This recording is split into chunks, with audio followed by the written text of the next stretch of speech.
Kaya mga idol, magtatari tayo ng manok.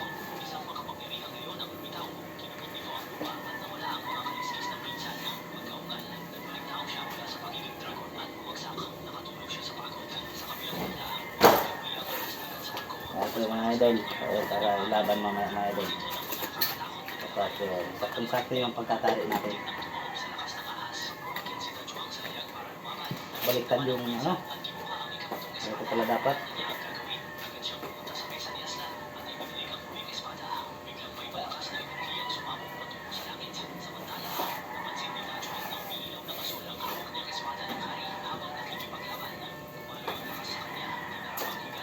Yan, mga idol.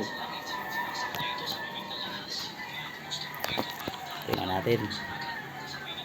Ano? Pwede. Papahinga yung tinarian natin para mamaya maganda yung sagupan. So, tari na yan. Laban mamaya. Okay.